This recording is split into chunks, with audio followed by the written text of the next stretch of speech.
سچی بات کو اس کی تصدیق کی، یعنی قرآن پاک کی، اللہ رب العزت کی توحید کی، اللہ کے نبی صلی اللہ علیہ وسلم کے جو ہے رسالت کی، تو فرماتے ہیں کہ اس کے لیے اللہ تعالیٰ جو ہے راہ کو آسان فرما دیتے ہیں۔ یہ بالکل تقدیر کے متعلق یہ مسئلہ آ جاتا ہے، جیسا کہ حضرت علی رضی اللہ عنہ کی روایت ہے کہ رسول اللہ صلی اللہ علیہ وسلم نے فرمایا کہ تم میں سے کوئی ایسا نہیں ہے کہ اس کی جنت والی اور دوزخ والی جگہ لکھ نہ دی گئی ہو۔ تو صحابہ نے عرض کیا اللہ کے رسول، تو پھر کیا اسی تقدیری لکھے ہوئے پر ہم اعتماد کر عمل چھوڑ نہ بیٹھیں، یعنی عمل کرنا چھوڑ دیں، جب تقدیر میں لکھا جا چکا ہے کہ ہماری جنت میں جگہ ہے یا جہنم میں؟ تو اللہ کے نبی صلی اللہ علیہ وسلم نے فرمایا کہ نہیں، تم اعمال کیے جاؤ، اس لیے کہ اس بندے کو توفیق اسی کی ملتی ہے جس کے لیے وہ پیدا کیا گیا ہے، جس کا وہ تقدیر میں لکھ دیا گیا ہے، ٹھیک ہے، کہ جو خوش نصیب ہوگا تو اس کو اچھے اعمال کی تقدیر ملے گی، ٹھیک ہے، جو جس کے نصیب میں جنت لکھ دی گئی ہوگی تو اللہ تعالیٰ خود بخود اس کو نیک اعمال پر اللہ تعالیٰ توفیق عطا فرما دیں گے، اور جس کے جگہ جہنم میں لکھ دی گئی ہے تو وہ خود ہی جو ہے وہ برا کام کرنا شروع کر دے گا اور برے اعمال پر جو ہے کاربند رہے گا، ٹھیک ہے۔ تو چنانچہ دوسرا یہ تو تھا نیک اعمال کا، دوسرا فرمایا وَأَمَّا مَنْ بَخِلَ وَاسْتَغْنَىٰ وَكَذَّبَ بِالْحُسْنَىٰ فَسَنُيَسِّرُهُ لِلْعُسْرَىٰ، یعنی جس نے کنجوسی کی، لاپرواہی دکھائی اور سچی اور بھلی بات کو اس نے جھٹلایا، تو اللہ تعالیٰ فرماتے ہیں ہم اس کے لیے یہ اعمال بالکل میسر کر دیں گے، انہیں آسان کر دیں گے، وہ اسی میں جو ہے کھپتا رہے گا، اسی میں جو ہے وہ محنت کرتا رہے گا اور گمراہ ہوتا رہے گا، حتیٰ کہ جو ہے اس کو موت آ جائے گی، ٹھیک ہے۔ اس صورت کی آخری آیات جو ہے وہ خاص طور پر حضرت ابو بکر صدیق رضی اللہ عنہ کے بارے میں نازل ہوئی ہیں۔ فرمایا کہ جو ہے وَسَيُجَنَّبُهَا الْأَتْقَىٰ، ہم جہنم سے اور آگ سے ان لوگوں کو بچا لیں گے جو سب سے زیادہ ڈرنے والے ہوں گے، اور خاص طور پر یہاں صحابہ کرام رضوان اللہ علیہم اجمعین ان آیات کا مصداق ہے کہ اللہ تعالیٰ نے فرمایا کہ وَكُلًّا وَعَدَ اللَّهُ الْحُسْنَىٰ، کہ ان میں سے ہر ایک کے ساتھ اللہ تعالیٰ نے جنت کا وعدہ فرمایا ہے، ٹھیک ہے۔ اور صحابہ کرام ایسی ہستیاں ہیں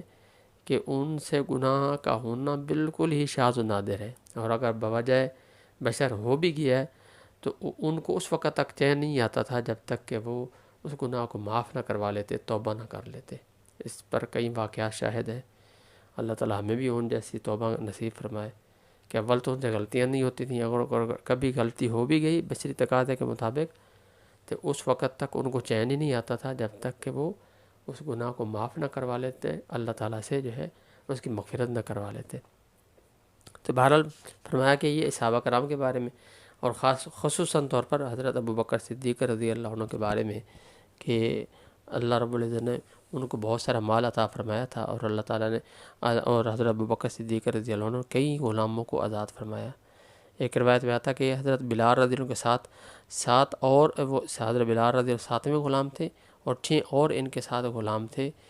جن کو حضرت ابو بکر صدیق رضی اللہ عنہ نے اپنا مال دے کر ان کو آزاد کروایا، ٹھیک ہے۔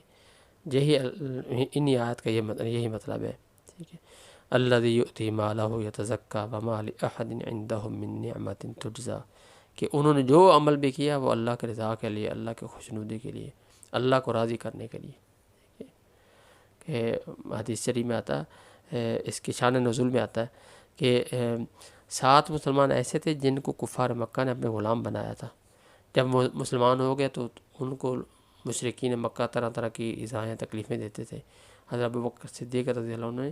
اپنا مال خرچ کر کے ان کو کفار سے خریدا اور پھر آزاد کر دیا، اس پر یہ آیت نازل ہوئی۔ تو یہ مختلف تفسیروں میں یہ شان نزول آیا ہے، تفسیر مظہری میں بھی، تفسیر معارف القرآن میں بھی، ٹھیک ہے۔ تو خاص طور پر ابو بکر صدیق رضی اللہ عنہ کے بارے میں پھر معنی اس کے عموماً ہے کہ کوئی بندہ بھی اس طرح کے عمل کرے گا تو اللہ تعالیٰ کے ہاں جو ہے وہ